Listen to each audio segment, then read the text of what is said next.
Today, I am going to teach you Kingdom Protista. Kingdom protista के बारे में आज हम लोग पढ़ेंगे। इससे पहले हम लोग बायोलॉजिकल क्लासिफिकेशन के अंतर्गत किंगडम मोनेरा को पढ़ चुके हैं। किंगडम प्रोटिस्टा के कुछ कैरेक्टरिस्टिक्स फीचर्स को देखते हैं कि किंगडम प्रोटिस्टा जो है वो क्या है। जैसा कि एनसीईआरटी से हम लोग पढ़ते हैं, एनसीईआरटी में दिया है all single celled eukaryotes are placed under protista, but the boundaries of this kingdom are not well defined. What may be a photosynthetic protista to one biologist may be a plant to another. देखते हैं कि यहाँ सभी protista जो है, जो protista में जितने भी ऑर्गेनिज्म को रखा गया वो सब यूकैरियोटिक है, सिंगल सेल्ड यूकैरियोटिक। लेकिन मोनेरा में किसको रखे थे? Single celled prokaryotic. लेकिन यहाँ पर प्रोटिस्टा में बाउंड्रीज को क्लियर नहीं किया गया है कि कितना दूर तक प्रोटिस्टा जो है, यूकैरियोट्स जो है, उसको रखा गया है। इसमें फोटोसिंथेटिक हम लोग प्रोटिस्टा में देखेंगे, फोटोसिंथेटिक भी है, कंज्यूमर डिकम्पोजर भी है और कुछ प्रोटोजोन्स है, उसका स्टडी करेंगे। जैसे कि कुछ एग्जांपल है in this book we include chrysophytes. तो 3 भाग में हम लोग बांटते हैं, एक होगा फोटोसिंथेटिक प्रोटिस्ट, दूसरा कंज्यूमर डिकम्पोजर प्रोटिस्ट एंड तीसरा प्रोटोजोन। तो फर्स्ट जो फोटोसिंथेटिक है उसमें है क्राइसोफाइट्स एंड डायनोफ्लैजलेट्स, 2 हो गया। और तीसरा जो है वो यूग्लिनोइड्स है, तो ये भी फोटोसिंथेटिक ही है, लेकिन इसमें हेटेरोट्रॉप्स भी है। आउटरट्रॉप्स के अलावा देखेंगे यूग्लिनोइड जो है वो इसमें मिक्स इस फोटोसिंथेटिक भी है और हेटेरोट्रॉप्स है, यूग्लिनोइड्स। उसके बाद देखते हैं कंज्यूमर डिकम्पोजर जो है उसका एग्जांपल है slime moulds and protozoans. Protozoans protist है, तो इसका स्टडी हम लोग आगे करते हैं। तो ये जो फिर हम लोग देखेंगे कि इसका जनरल कैरेक्टर अलग अलग देखते हैं कि इसका फिर रिप्रोडक्शन कैसे होता है। तो प्रोटिस्ट है तो उसका रिप्रोडक्शन एसेक्सुअल एंड सेक्सुअली होता है। और न्यूट्रिशन देख लिए। उसके अलावा फिर अब हम लोग क्राइसोफाइट जो फोटोसिंथेटिक है उसमें सबसे पहला एग्जाम्पल दिया है क्राइसोफाइट्स। क्राइसोफाइट्स क्या है? क्राइसोफाइट्स के अंदर इस ग्रुप में हम लोग this group include diatoms and golden algae, जिसको कि डेस्मीड कहते हैं। गोल्डन एल्गी को डेस्मीड कहते हैं and diatoms. They are found in fresh water as well as marine environment. तो हैबिटेट जो हो गया वो fresh water and marine water दोनों है, किसका? डायटम्स का एंड गोल्डन एल्गी का। They are microscopic and float plus passively in water current. जो प्लैंक्टन्स है इसमें का जो प्लैंक्टन्स होता है ये वाटर करंट के साथ पैसिवली मूव करता है। कौन? Diatoms and desmids. Most of them are photosynthetic. Photosynthetic है, फोटोसिंथेटिक मतलब अपना खाना खुद बना लेता है। In diatoms the cell wall, इसका जो सेल वॉल होता है, डायटम्स का जो सेल वॉल है वो कैसा है?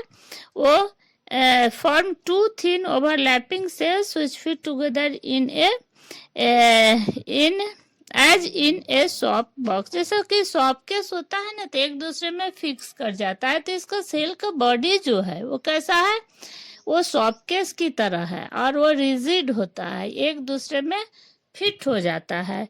और ये जो इसका सेल वॉल जो है एम्बेडेड विथ सिलिका, सिलिका का बना होता है, जो कि वो बहुत सिलिका जो है इसके डेड होने के बाद भी सिलिका तो बच जाता है। तो इस तरह से जितने भी डायटम्स जो होते हैं, diatoms have left behind large amount of cell wall deposit in their habitat. The accumulation over billions of years is referred as diatomeous earth. कहा जाता है कि ओशन के अंदर जब इसका डायटोम्स का जो सेल वॉल है, चूंकि सिलिका का बना हुआ है, तो जो जैसे डेड कर गया, तो डेड करेगा तो सेल वॉल तो रहेगा, वो कहाँ फिक्स होते जाता है, ओशन में फिक्स जमा होते जाता है। जमा होते होते क्या होता है, एक्यूमुलेशन होते होते क्या होता है, इन ओशन में डायटोमियस अर्थ का फॉर्मेशन करता है। माने उसको एक कहा जाता है कि ये डायटोमियस अर्थ है।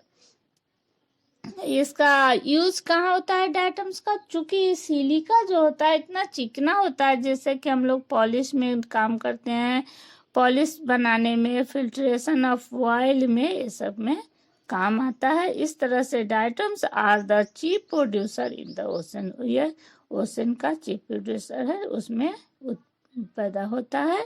सेकेंड जो है डायनोफ्लैजलेट्स, दूसरा जो है डायनोफ्लैजलेट। डाई मीन्स दो, द डायनोफ्लैजलेट्स जिसमें कि दो फ्लैजेला प्रेजेंट हो, जैसा यहाँ दिखा रहा है डायग्राम में। डायग्राम डायनोफ्लैजलेट्स का जो दिखा रहा है, दो फ्लैजेला प्रेजेंट है, एक लॉन्गिट्यूडनल होता है, एक ट्रांसवर्स फ्लैजेला प्रेजेंट होता है।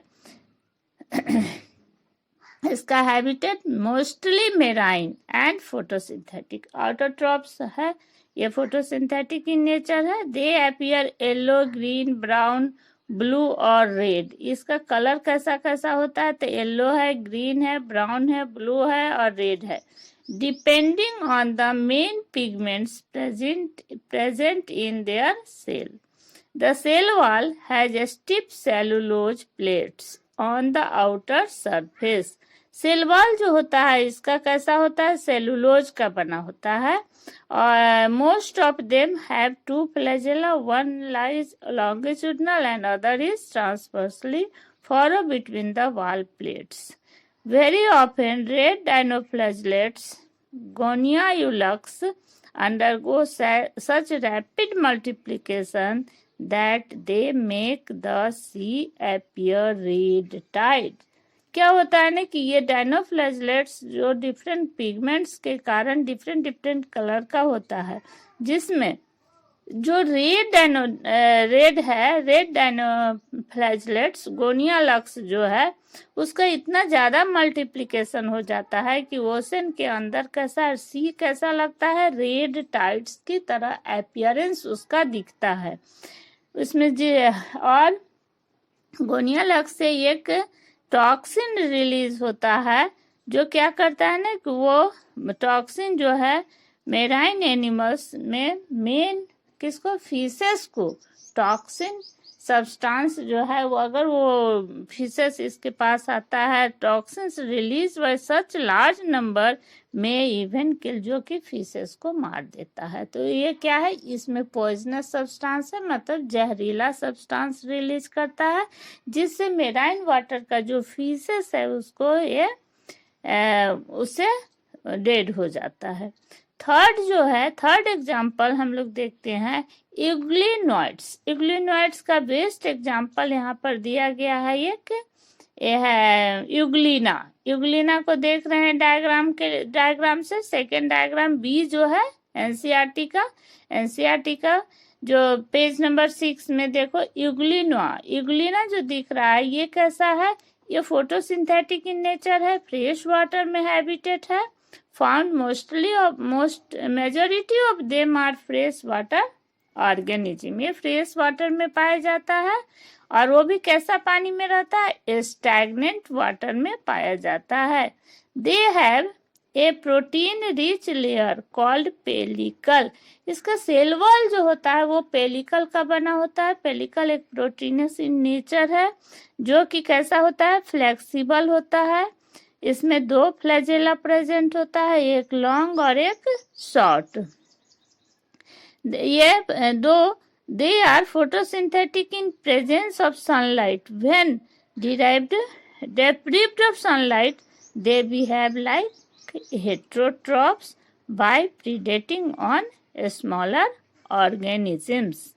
Interesting The pigment of euglenoids are identical to those present in the higher plant.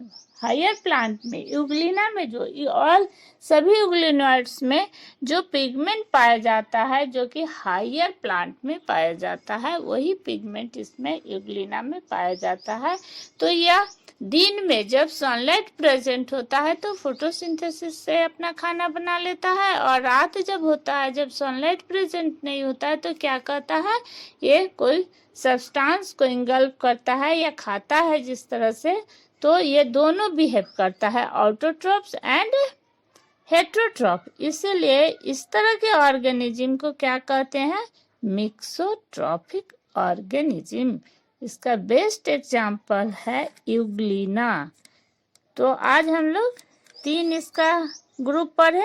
Next video में और जो 2 इसका एग्जाम्पल बच गया है स्लाइम मोल्ड्स एंड प्रोटोजोन्स को कंप्लीट करेंगे। Thank you. ओके।